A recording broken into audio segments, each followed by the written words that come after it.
Today, I'm taking you inside a mansion that people have locked forever. What I saw inside, you've never seen anything like it before. Watch the full video till the end, you'll feel both thrill and amazement. One-story Winchester Mystery House. I remember the first time I actually set foot near the Winchester Mystery House, and even now, years later, the memory feels like it was just yesterday. It was early morning, the kind of chill in the air that makes every sound sharper, every shadow deeper. The street was quiet, almost too quiet, and the fog hovered low over the trees lining the road. From a distance, the mansion already looked wrong, as if it had grown randomly in all directions. Towers jutted out at odd angles, staircases led nowhere, and windows seemed to stare down like eyes. I felt a strange mixture of curiosity and unease as I walked closer. The story of the house begins with Sarah Winchester, the widow of the Winchester rifle fortune. After her husband William Winchester passed away in 1881, she inherited millions, enough to live comfortably forever. But Sarah was not just any heiress. She was haunted, or at least that's how the stories describe it. She believed that the spirits of everyone who had died because of Winchester rifles were following her. I tried to imagine the fear she must have felt, walking through her home every night, unsure which corners might hide something she couldn't see. When Sarah first bought the farmhouse in San Jose, it was small, simple, but that changed almost immediately. Construction began and never stopped for decades. Rooms were added, hallways twisted, staircases climbed to ceilings and then just ended. I followed the guide through one of the hallways and nearly walked straight into a wall that appeared as a door in the guidebook. Another staircase seemed normal, but when I stepped on it, it ended abruptly in a small platform leading nowhere. You could feel how every corner was designed not for comfort, but to confuse anyone moving through it. I imagined walking these halls alone at night, the only sound the creak of my own footsteps. My skin prickled. Sarah reportedly consulted mediums and mystics who told her that the spirits would never leave unless she kept building. So she did. For 38 years, construction went on, 24 hours a day, 7 days a week. Builders came and went, never fully understanding the final design. Sometimes they claimed rooms had to be abandoned mid-construction because the patterns felt wrong, or because Sarah said spirits didn't want anyone there.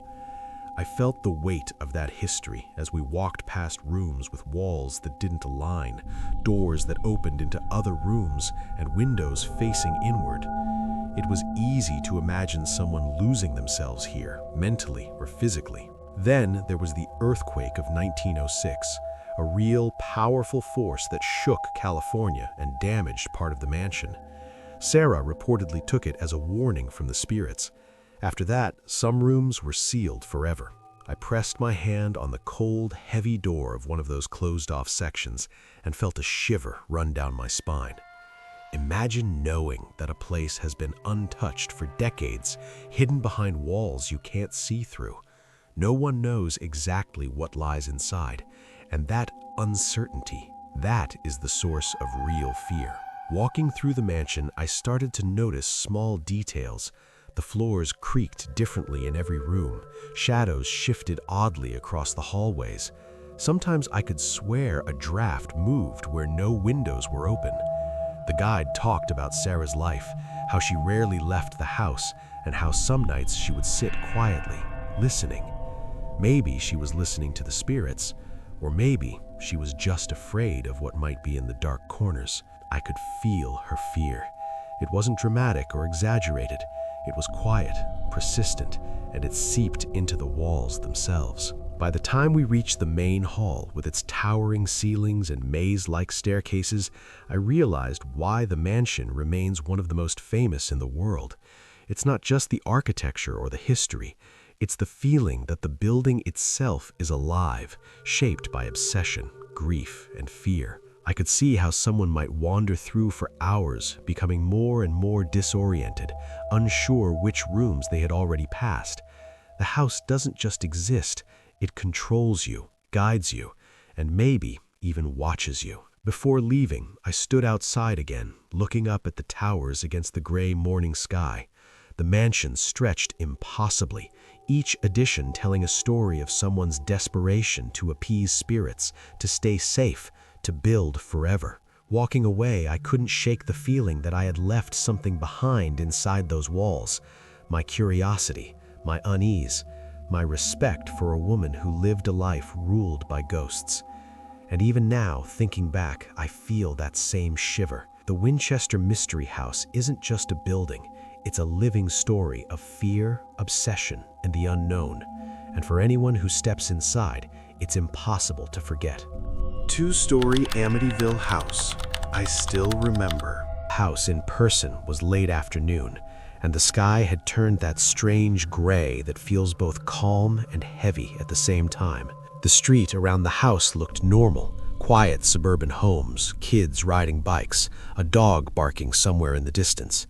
But the moment my eyes landed on that curved front window and the steep roofline, a chill ran down my spine. I had seen pictures of this house countless times in books and online, but nothing prepared me for the reality. Something about it, it didn't feel ordinary. Even the sunlight seemed to avoid the front porch. The story begins with the DeFeo family. On the night of November 13th, 1974, something unspeakable happened here. Ronald DeFeo Jr., the oldest son, walked into the rooms of his family while they slept and shot all 6 members with a rifle. The chilling part is not just what he did, but how quiet it all was. Neighbors later told investigators they didn't hear a single gunshot. The house, which looked normal from the outside, hid the screams and terror of that night. Standing there, imagining it, I felt my own heartbeat quicken. I could almost hear echoes of that cold November night seeping out from behind the walls. A year later, George and Kathy Lutz moved in, hoping for a fresh start. At first, everything seemed normal, but soon they began experiencing things that defied explanation. George claimed he would wake up every night at exactly 3:15 a.m., which coincidentally matched the time of the murders. He said he felt cold drafts moving through rooms with no open windows, and objects seemed to move on their own. Kathy reported seeing strange shadows and experiencing a sense of dread that settled like a weight over her entire body. When I walked through the living room and saw the fireplace and the curved windows, I tried to imagine being in their shoes, knowing the violent past, yet trying to convince yourself that nothing could happen again. It made me shiver thinking about the tension and fear that must have gripped the family every night. The local guide I spoke to told me that the house quickly gained national attention because of these claims. The Lutz family left after just 28 days, and their story became the basis for books, documentaries, and movies. Some people dismiss their experience as imagination or clever storytelling, but standing there, the air around the house feels different. It is heavy, thick with history, and perhaps something else. There's an energy that makes you second-guess each step you take, as though the house itself is watching and waiting. I remember walking around the side of the house, past the small yard and the narrow driveway, and feeling a sudden drop in temperature. My skin prickled, and I could almost hear the faint whisper of someone calling my name.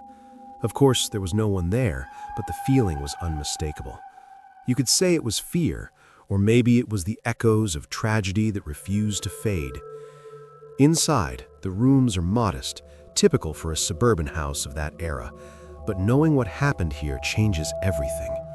Every corner, every shadow carries the weight of the past. Even now, when I think about that afternoon in Amityville, I can still feel the unease. People pass by the house every day without knowing its story, unaware that within these walls, horror and mystery coexist. The house has been sold several times since, and renovations have changed parts of it, but the essence remains. The heavy, oppressive feeling doesn't go away, no matter how many coats of paint you apply or how many families move in. That's the difference between an ordinary home and a place like Amityville. One holds memories, the other holds secrets, and some secrets refuse to die. As I walked away from the house, the sun setting behind me, I took one last look. The shadows grew longer, stretching across the lawn, and I felt that same lingering shiver. The Amityville house isn't just a building, it's a story frozen in time, a chilling reminder that sometimes the past doesn't stay buried. It waits, patiently, in the quiet, dark corners of a home that once knew unimaginable terror. Even now, thinking back, it makes my stomach tighten and my heartbeat quicken. That house leaves a mark on anyone who truly understands what happened inside. The three-story LaLaurie mansion. I still remember the first time I walked up to the LaLaurie mansion. Even from the street, it looked different from every other house in New Orleans. The building was elegant, with its tall windows, ornate balconies, and the kind of architecture that spoke of wealth and power. But beneath that beauty, there was a heaviness that made the air almost suffocating. I had read about its dark history countless times, but nothing could prepare me for the feeling I got standing there, staring at the iron gates, imagining the lives that had unfolded behind those walls. The story begins with Delphine LaLaurie, a woman who was as feared as she was respected in her time. She entertained guests, threw lavish parties, and appeared to be the perfect hostess. But behind closed doors, the reality was horrifying. In 1834, a fire broke out in one of the mansion's upper rooms. Neighbors rushed to help, but what they discovered changed everything. Hidden behind secret doors and locked rooms were slaves who had been brutally tortured. The accounts from that day are chilling. I could feel my stomach tighten just thinking about it. The screams, the fear, the unimaginable suffering that had taken place in rooms that looked so serene from the outside. Walking through the surrounding street, I tried to picture the mansion as it had been nearly 2 centuries ago. Children played in the yard, servants moved about quietly, and behind closed doors, unimaginable cruelty had occurred. The horror was compounded by the disbelief of the community. How could a woman so refined and admired be capable of such acts? It made me question human nature in a way that was hard to shake. Every step I took near the mansion felt like stepping into a story frozen in time where the past refused to be forgotten. I remember peeking through one of the tall iron gates. The courtyard inside was overgrown, with vines crawling over the cracked stone. The balconies above looked like they had been watching the street for decades, silent witnesses to history. Locals still whisper about seeing shadowy figures moving behind the windows at night or hearing faint cries carried by the wind. I could feel a shiver running through me, imagining what it would be like to be trapped inside, with no hope of escape, under the control of someone like Delphine LaLaurie. Even after all these years, the mansion maintains a sense of menace. Stories say that after the fire and the public discovery, Delphine fled New Orleans, leaving the house behind. But for those who stayed behind, the mansion became infamous, a symbol of the horrors that had taken place. Ghost hunters and paranormal investigators now explore its halls, claiming to feel oppressive energy, sudden chills, and whispers that seem to echo from the walls themselves. I could almost hear it, the echo of history trying to speak through the silence. The beauty of the house outside, contrasted with its horrifying history, creates a tension that is hard to explain. It's almost impossible to look at it and not feel the weight of the past pressing down. I walked slowly along the sidewalk, imagining the lavish parties above and the hidden suffering below. The air felt colder as the evening approached, and the long shadows made the mansion appear taller, more threatening. It was a place where reality and legend blended seamlessly. I finally turned to leave, but the image of the LaLaurie mansion stayed with me. The iron gates, the darkened windows, the whispers of the past, all of it seemed to follow me as I walked down the street.